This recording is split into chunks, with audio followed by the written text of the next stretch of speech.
Hello everyone, ಎಲ್ಲರೂ ಹೇಗಿದ್ದೀರಾ? ಚೆನ್ನಾಗಿದ್ದೀರಾ ಅಂತ ಅಂದ್ಕೊಳ್ತೀನಿ. ನಾನು ಕೂಡ ತುಂಬ ಚೆನ್ನಾಗಿದ್ದೀನಿ. ಇವತ್ತು ನಾನು ನಿಮ್ಮ ಜೊತೆ ದೇವಸ್ಥಾನದಲ್ಲೆಲ್ಲ ಕೊಡೋ ಅಂಥ ಪ್ರಸಾದದ್ದು ಒಂದು ರೆಸಿಪಿನ ಶೇರ್ ಮಾಡ್ತಾ ಇದ್ದೀನಿ.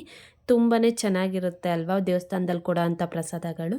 ಆ ಪ್ರಸಾದ ಹೇಗೆ ಮಾಡೋದಂತ ನೋಡೋಣ ಬನ್ನಿ. ಮೊದಲನೇದಾಗಿ ಒಂದು ಕುಕ್ಕರಿಗೆ ಒಂದು ಸ್ವಲ್ಪ ಆಯಿಲು, ಸ್ವಲ್ಪ ಸೋಂಪು ಮತ್ತು ಸ್ವಲ್ಪ ಸ್ಪೈಸಸ್ಗಳು, ಚಕ್ಕೆ, ಲವಂಗ, ಏಲಕ್ಕಿ, ಸ್ಟಾರು, ಪಲಾವ್ ಎಲೆ ಇಷ್ಟನ್ನು ಹಾಕ್ಕೊಂಡು, ಹಾಗೆ ಇದ್ರ ಜೊತೆಗೆ ಒಂದು ದಪ್ಪ ಆಗೋಷ್ಟು ಈರುಳ್ಳಿನ ಉದ್ದುದಕ್ಕೆ ಹೆಚ್ಚಿಟ್ಕೊಂಡಿದ್ದೆ, ಅದನ್ನು ಕೂಡ ಆ್ಯಡ್ ಮಾಡಿಕೊಂಡು ಸ್ವಲ್ಪ ಫ್ರೈ ಮಾಡ್ಕೊತಾ ಇದ್ದೀನಿ. ಅದೊಂದು ಸ್ವಲ್ಪ ಫ್ರೈ ಆದಮೇಲೆ ಒಂದೆರಡು ಟೊಮೆಟೊನ ಉದ್ದುದಕ್ಕೆ ಹೆಚ್ಚಿರೋ ಅಂಥದ್ದೇನೆ ಅದನ್ನು ಕೂಡ ಆ್ಯಡ್ ಮಾಡಿಕೊಂಡು ಫ್ರೈ ಮಾಡ್ಕೊಂಡಿದ್ದೀನಿ. ಹಾಗೆ ಒಂದು 1/4 ಟೇಬಲ್ ಸ್ಪೂನ್ ಆಗೋಷ್ಟು ಶುಂಠಿ ಬೆಳ್ಳುಳ್ಳಿ ಪೇಸ್ಟ್ನ ಆ್ಯಡ್ ಮಾಡ್ಕೊತಾ ಇದ್ದೀನಿ. ಇದು ಆಪ್ಷನಲ್ಲು, ಬೇಕಂದರೆ ಹಾಕ್ಕೊಬೋದು, ಬೇಡ ಅಂದರೆ ಸ್ಕಿಪ್ ಮಾಡ್ಬೋದು. ಇಷ್ಟು ಹಾಕಿ ಫ್ರೈ ಮಾಡಾದಮೇಲೆ ಒಂದು ಸ್ವಲ್ಪ ಪುದೀನ ಕೂಡ ಕಟ್ ಮಾಡಿ ಇಟ್ಕೊಂಡಿದ್ದೆ, ಅದನ್ನು ಕೂಡ ಆ್ಯಡ್ ಮಾಡ್ಕೊಂಡಿದ್ದೀನಿ. ಇದಕ್ಕೆ ನೀವು ಹಸಿ ಕಾಳು ಯಾವ್ದು ಬೇಕಾದರೂ ಹಾಕ್ಕೋಬೋದು. ನಾನೀಗ ಇದಕ್ಕೆ ಅವರೆಕಾಯಿನ ಯೂಸ್ ಮಾಡಿದ್ದೀನಿ. ನೀವು ಬಟಾಣಿ ಬೇಕಾದರೂ ಹಾಕ್ಕೊಳ್ಬೋದು. ಹಸಿ ಬಟಾಣಿ ಆ ಥರ ಏನೂ ಸಿಕ್ಕಿಲ್ಲ ಅಂದರೆ ಬಟಾಣಿನೇ ನೈಟೇ ನೆನೆಸಿಟ್ಟು ಬೆಳಗ್ಗೆ ಯೂಸ್ ಮಾಡ್ಕೋಬೋದು, ಏನು ತೊಂದರೆ ಇಲ್ಲ. ಒಂದು 4ರಿಂದ 5 ಆಗಷ್ಟು ಬಿಳಿ ಬದನೆಕಾಯಿನ ತೊಗೊಂಡು ಉದ್ದುದಕ್ಕೆ ಹೆಚ್ಕೊಂಡಿದ್ದೀನಿ ಈ ಥರ. ಇದನ್ನೀಗ ಆ್ಯಡ್ ಮಾಡ್ಕೊಳ್ತಾ ಇದ್ದೀನಿ. ಆ್ಯಡ್ ಮಾಡಿಕೊಂಡು ಚೆನ್ನಾಗಿ ಫ್ರೈ ಮಾಡ್ಕೋಬೇಕು. ನಾರ್ಮಲಾಗೆಲ್ಲ ನಾವು ಹೇಗೆ ವಾಂಗಿಬಾತ್ ಮಾಡ್ಕೊಳ್ತೀವಿ ಅದೇ ಥರನೇ ಇದು ಕೂಡ. ಬಟ್ ಆದರೆ ಅದು ಗೊಜ್ಜು ಥರ ಮಾಡಿಕೊಂಡು ನಾವು ಅದಕ್ಕೆ ಸಪ್ರೇಟ್ ರೈಸ್ನ ಮಿಕ್ಸ್ ಮಾಡ್ಕೊತೀವಿ. ಇದರಲ್ಲಿ ರೈಸು ಎಲ್ಲ ಮಿಕ್ಸ್ ಮಾಡಿನೇ ಮಾಡೋ ಅಂಥದ್ದು. ತುಂಬಾ ರುಚಿಯಾಗಿ ಟೇಸ್ಟಿಯಾಗಿ ಆಗುತ್ತೆ. ಇದಕ್ಕೀಗ ಹಾಗೆಯೇ ಒಂದು ದಪ್ಪ ನಿಂಬೆಹಣ್ಣು ಆಗೋಷ್ಟು ಹುಣ್ಸೆಹಣ್ಣನ್ನ ನೆನೆಸಿಟ್ಟಿದ್ದೆ, ಅದನ್ನು ಕೂಡ ಆ್ಯಡ್ ಮಾಡ್ಕೊತಾ ಇದ್ದೀನಿ, ಹುಣ್ಸೆಹಣ್ಣು ರಸನ. ಹಾಗೆ ಸ್ವಲ್ಪ ಉಪ್ಪು ಆ್ಯಡ್ ಮಾಡಿಕೊಂಡು ಸ್ವಲ್ಪ ಖಾರದ ಪುಡಿ ಇಷ್ಟು ಆ್ಯಡ್ ಮಾಡಿಕೊಂಡು ನೀಟಾಗಿ ಫ್ರೈ ಮಾಡ್ಕೋಬೇಕು. ಇದಕ್ಕೆ ಖಾರದ ಪುಡಿ ಅಷ್ಟೇ ಆ್ಯಡ್ ಮಾಡಿರೋದು ನಾನಿನ್ನು. ಆ ಖಾರದ ಪುಡಿ ಹಾಕಿದ ತಕ್ಷಣವೇ ಕಲರ್ ನೋಡಿ ಎಷ್ಟು ಚೆನ್ನಾಗಿ ಟ್ರಾನ್ಸ್ಪರೆಂಟಾಗಿ ಎಷ್ಟು ಚೆನ್ನಾಗಿ ಕಾಣುತ್ತೆ ಅಂತ. ಇದೊಂದು ಸ್ವಲ್ಪ ಫ್ರೈ ಆದಮೇಲೆ ಇದಕ್ಕೆ 1-2 ಟೇಬಲ್ ಸ್ಪೂನ್ ಆಗೋಷ್ಟು ವಾಂಗಿಬಾತ್ ಪೌಡರ್ನ ಆ್ಯಡ್ ಮಾಡ್ಕೊತಾ ಇದ್ದೀನಿ. ಪೌಡರ್ ಹಾಕ್ಕೊಂಡು ಒಂದು ಸರಿ ತಿರುಗಿಸ್ಕೊಂಡಾದ್ಮೇಲೆ ನಾವು ನಾರ್ಮಲಾಗಿ ಪಲಾವಿಗೆಲ್ಲ ಎಷ್ಟು ನೀರು ಹಾಕ್ಕೊಳ್ತೀವಿ ಅದೇ ಥರನೇ ಇದಕ್ಕೂ ಕೂಡ ನೀರು ಆ್ಯಡ್ ಮಾಡಿಕೊಂಡು, ನೀರು ಕುದಿ ಬಂದಮೇಲೆ ತೊಳೆದಿರೋ ಅಂಥ ಅಕ್ಕಿನ ಹಾಕ್ಕೊಂಡು 2 ವಿಜಿಲ್ ಕೂಗಿಸ್ಕೊಂಡ್ರೆ ಆಯಿತು, ವಾಂಗಿಬಾತ್ ರೆಡಿ ಆಗುತ್ತೆ. ದೇವಸ್ಥಾನದಲ್ಲೆಲ್ಲ ಏನು ಕೊಡ್ತಾರೆ ಅದೇ ಟೇಸ್ಟ್ ಬರುತ್ತೆ, ತುಂಬಾ ರುಚಿಯಾಗಿರುತ್ತೆ. ಒಂದು ಸಾರಿ ಟ್ರೈ ಮಾಡಿ ನೋಡಿ. ನಾರ್ಮಲಾಗಿ ನಾವು ಅದು ಸಪ್ರೇಟಾಗಿ ಗೊಜ್ಜು ಮಾಡಿಕೊಂಡು ಅದಕ್ಕೆ ರೈಸ್ನ ಆ್ಯಡ್ ಮಾಡಿಕೊಂಡು ತಿಂತೀವಿ. ಬಟ್ ಆದರೆ ಅದಕ್ಕಿಂತ ಇದು ತುಂಬಾ ರುಚಿಯಾಗಿರುತ್ತೆ. ಇದೊಂದು ಸಾರಿ ಟ್ರೈ ಮಾಡಿ, ನೆಕ್ಸ್ಟ್ ಟೈಮಿಂದ ನೀವು ಸಪ್ರೇಟ್ ಗೊಜ್ಜು ಮಾಡೋದಕ್ಕೆ ಹೋಗೋದಿಲ್ಲ. ಹೀಗಿದು ರೆಡಿ ಆಗಿದೆ. ಇದ್ರ ಮೇಲೆ ಒಂದು ಸ್ವಲ್ಪ ತುಪ್ಪ ಹಾಕ್ಕೊಂಡು ತಿಂತಾಯಿದ್ರೆ ತುಂಬಾ ರುಚಿಯಾಗಿರುತ್ತೆ. ಹಾಗೆ ಇವತ್ತು ಕೊನೆ ಶ್ರಾವಣ ಇರೋದ್ರಿಂದ ಮನೇಲಿ ಕೂಡ ಪೂಜೆ ಎಲ್ಲ ಮಾಡಬೇಕಿತ್ತು. ಹಾಗೆ ಟಿಫನ್ ಎಲ್ಲ ರೆಡಿ ಮಾಡಿಟ್ಬಿಟ್ಟು ಪೂಜೆಗೂ ಕೂಡ ರೆಡಿ ಮಾಡ್ಕೊತಾ ಇದ್ದೆ. ಶ್ರಾವಣದಲ್ಲಿ ಆಲ್ಮೋಸ್ಟ್ ಎಲ್ಲರೂ ದಾಸಪ್ಪನ ಕರೆಸಿ ಮಾಡೋ ಅಂಥದ್ದು ರೂಢಿ ಇರುತ್ತೆ.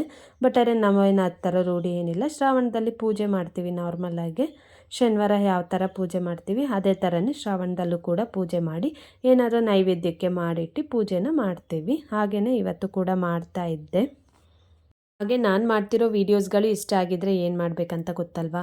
ಲೈಕ್ ಮಾಡಿ, ಸಬ್ಸ್ಕ್ರೈಬ್ ಮಾಡಿ. ಹಾಗೆ ಹೊಸ್ದಾಗಿ ಯಾರಾದರೂ ನಾನು ವೀಡಿಯೋಸ್ನ ನೋಡ್ತಾ ಇದ್ದರೆ ಪ್ಲೀಸ್ ಸಬ್ಸ್ಕ್ರೈಬ್ ಮಾಡಿಕೊಂಡು ವೀಡಿಯೋಸ್ನ ನೋಡಿ ಅಂತ. ಹಾಗೆ ನೈವೇದ್ಯಕ್ಕೆ ಸ್ವೀಟ್ ಏನಾದರೂ ಮಾಡೋಣ ಅಂದ್ಕೊಂಡು ಸಬ್ಬಕ್ಕಿ ಪಾಯಸ ಮಾಡೋಣ ಅಂತ ಅಂದ್ಕೊಂಡಿದ್ದೀನಿ. ಸಬ್ಬಕ್ಕಿ ಪಾಯಸ ಮಾಡೋದಕ್ಕೆ ಸಬ್ಬಕ್ಕಿನ ನೈಟೇ ನೆನೆಸಿಡಬೇಕಿತ್ತು. ಬಟ್ ಅದೇ ನಾನು ಮರ್ತೋಗ್ಬಿಟ್ಟಿದ್ದೆ, ನೆನೆಸಿರಲಿಲ್ಲ. ಅದಕ್ಕೆ ಹಾಗೆ ತುಪ್ಪದಲ್ಲಿ ಹುರಿದ್ಬಿಟ್ಟು ಮಾಡೋಣ ಅಂತ ಮಾಡ್ತಾಯಿದ್ದೀನಿ.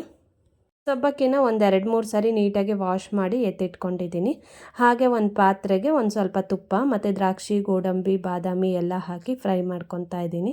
ಇದನ್ನು ಫ್ರೈ ಮಾಡಿ ಎತ್ತಿಟ್ಕೊಂಡ್ಬಿಡೋಣ ಅಂತ ಅಂದ್ಬಿಟ್ಟು ದ್ರಾಕ್ಷಿ, ಗೋಡಂಬಿ ಹಾಕಾದ್ಮೇಲೆ ತುಂಬ ಗೋಲ್ಡನ್ ಬ್ರೌನ್ ಆಗೋ ಥರ ಏನು ಹುರ್ಕೊಳ್ಳೋದೇನು ಬೇಕಾಗಲ್ಲ.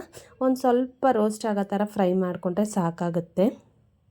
ನಾನು ಗೋಡಂಬಿ ಬಾದಾಮಿನೆಲ್ಲ ಸ್ವಲ್ಪ ಸಣ್ಣ ಸಣ್ಣದಾಗಿ ಹೆಚ್ಚಿ ಹಾಕ್ಕೊಂಡಿದ್ದೀನಿ. ನೀವು ಬೇಕಾದ್ರೆ ಹಾಗೇ ಹಾಕ್ಕೊಳ್ಬೋದು, ಇಲ್ಲ ತುರಿದು ಹಾಕ್ಕೊಳ್ಳೋಂಗಿದ್ರೆ ತುರಿದು ಕೂಡ ಹಾಕ್ಕೊಳ್ಬೋದು.